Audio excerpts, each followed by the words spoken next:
Good cloudy afternoon, Minnesota. So yes, I got the job.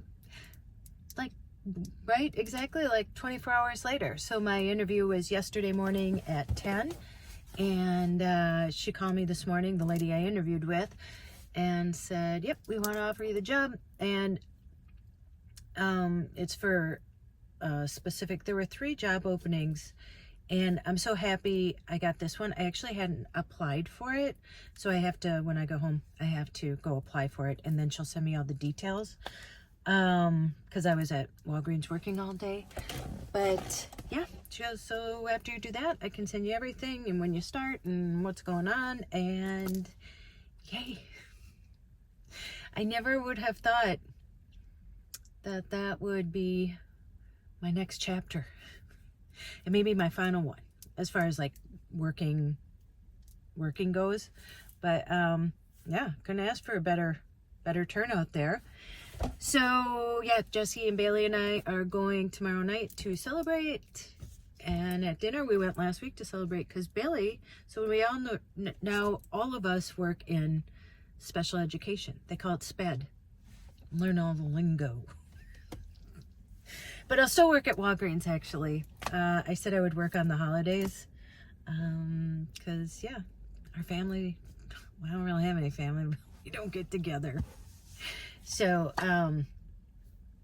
anyway, now I'm intrigued, you guys. Now, who knew that me posting that about Priscilla Presley would get me so invested? So a lot of you are writing, oh yeah, she wants his money, that's all she's after. And so I have been looking into it, and somebody said, oh, read Lisa Marie's book. And oh, she, Priscilla Presley's awful. I just Googled it. And do you know Priscilla Presley was only 14 when her and Elvis met in Germany? And then she was 17 when she moved in with him. 14. You aren't even... I'm going to tell you my Graceland story. I've been to Graceland. So I'm going to tell you that next. But, so imagine, I was watching some videos this morning as I was getting ready for work. And, because I was looking about the book, about Lisa Marie's book. And one of the reviewers said, which I didn't think about at the time, that, imagine the trauma. I mean, you're that young, and then this is somebody so famous who can have any woman he would ever want, and then he picks a 14-year-old, and he's 24 at the time. He was 24 when he met her. And then she moved to the U.S. because she lived in Germany. And what, he was 27? That's just not right. That's not right. And I don't know how. I know I read her parents were against it at first, and then they let her go over there. And I know that he wouldn't sleep with her until they were married, but he was, I think, surely sleeping with other people. So you kind of have to, I mean, I don't know, none of us know the details. Listen, family stuff is crazy. But I can't imagine that didn't affect her somehow. So after work, I ran to Half Price Books because I was looking for Lisa Marie's book to read it. But I came across this, and I think that I read this right when it came out. I was perusing it, and I think I've read it before. But I'm going to reread it. Elvis and Me by Priscilla Presley. It's funny, she doesn't go by Bolio Presley anymore. I don't think she does anyway. So I am going to read this, but then guess what? I also stopped at Barnes & Noble's. I think this just came out in 2024. And because I think her and her daughter Riley were working on it together. And then she passed away, and I think Riley finished it. But it's called From Here to the Great Unknown. And it's one of Oprah's book clubs. Yeah, 2024. And it's an easy read, I guess, not very long. So I'm going to read this. I think I'm going to read this first, and then I'm going to revisit this. But I think it's a good, because this is what I talk about. Actually, my therapy session was canceled today. There was a power outage. My therapist's neighborhood. But I will tell you that going through all this, and being the only person out of 6 kids that has had to carry this, with my mom and get your assisted living and stuff, and then the litigation with my mom, it triggered me. It triggered things that I didn't even know were triggering. You grow up and you think you get past stuff and you just keep moving on. And the culmination of all this put me into like a tailspin. Like it all came to me at once. And yeah, I was really, really down at the time. But I'm going to talk about burnout soon. And I am starting, so I'm in talk therapy now once a week, and I am starting EMDR therapy. It's eye movement desensitization, something, I think. Don't quote me on that. But I am going to be starting that soon, in January. They didn't have an opening till January. So, yeah, but we'll talk about that soon. So, let's get back to my Graceland story. Okay. When I was in 7th grade, so I think I was 12. Probably I was about to turn 13. So it was that summer, me being 12, going to be 13. And if you don't know, sports have been a huge part of my life, always growing up. Mostly softball and volleyball were like my sports. And, back in the day, you would play in summer leagues. And I played for a summer rec called Sylvan Playground. And, very competitive. And so when I was in, how old are you when you're in 7th grade? Okay, because I was in 7th grade. And there were tryouts, and for like the A squad, whatever it is. And I was the only 7th grader that made it on the A squad. Okay, so I knew these girls, but like they weren't my friends. They were all older than me. And we made it to nationals. I played left field, and I was a starter.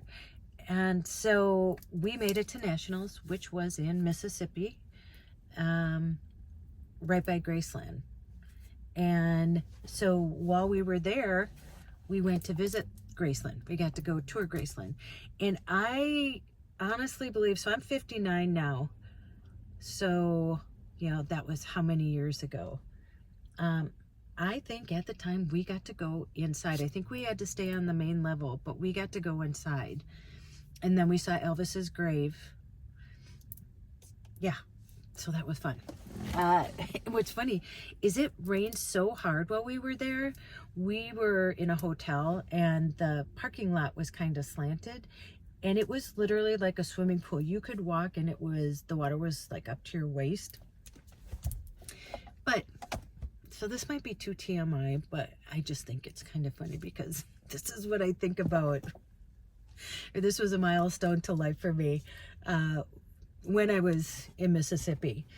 And so while I was there, we were playing a game. And we were playing games like back to back because we were winning, and then you move into another bracket, whatever. And usually if you won, or if you lost, I guess, you would like just play the next game. And so right after we were done playing, I realized that I got my period for the first time. And so I told everybody, again, remind you, they aren't really my friends. They're all older than me. I'm the youngest one there. And So my girlfriend, who is my age, my good girlfriend Jackie, her sister, she came in the restroom with me and in the bathroom, in the literal bathroom, and gave me a tampon, and she like pulled her pants down and showed me where the string was. I'm like, okay, I'm young, but I think I know where it goes. But that was very kind of her to, you know, show me where, you know, if I didn't know, if I hadn't known, then I would know then, but I did.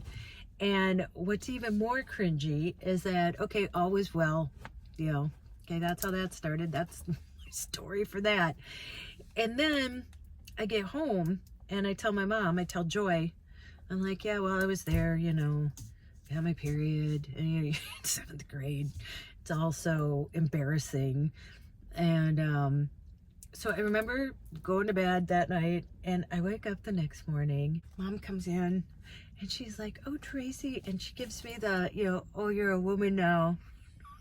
I'm getting embarrassed just thinking about it, because it's so cliche. It's such like a Hallmark movie scene or something. And she gives me this like belt. And I'll show you, it's called a sanitary belt. And this is what it looks like. And I looked at her and I'm like, yeah, no worries. I'm already using tampons. I got it covered. But thanks for the sanitary belt.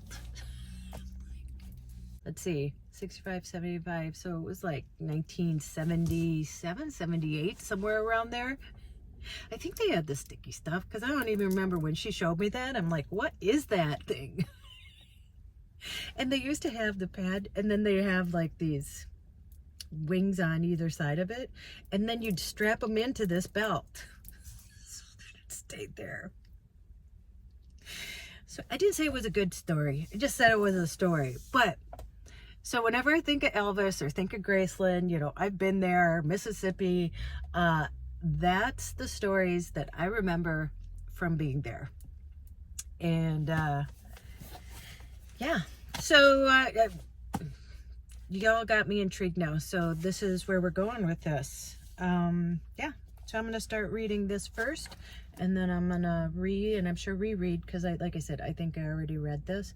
And I will tell you too, I mean, she's beautiful, but you know, I'm into beauty. That's what I do. Makeup artist, tattoo artist, stuff like that.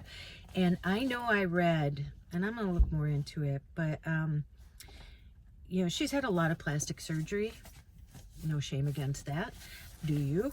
And but she had it was supposed to be like the next new thing, and this doctor said he came out with it, and he injected it into her face, and it ended up being like cement. If you see her now, like she had to get some of it, like try and get it removed, but it like solidified. And then they found out this doctor was a scammer. He's from a different country, but he came to LA, I think, touting this. And I'm gonna look more into this, so I'll let you know like the real full story of it. But I remember looking that up because I had heard when all that happened,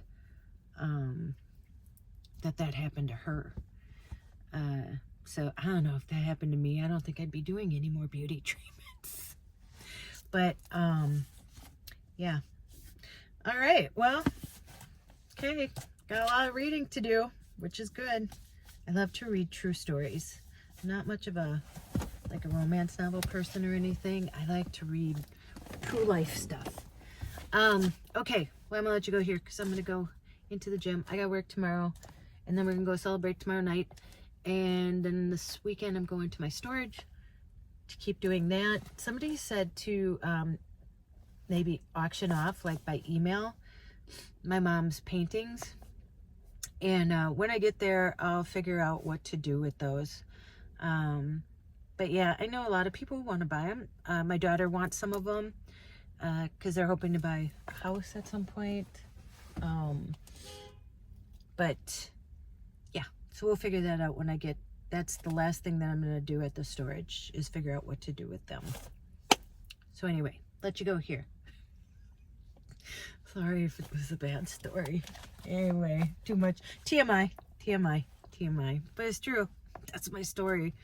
Go out, make an adventure. No matter how big or how small, you do not have to sell everything and move into a van. Nope. Go kiss someone you love, and as Joy says, tell them that you love them. And don't you dare forget your magic. I will see you in the next one. Bye.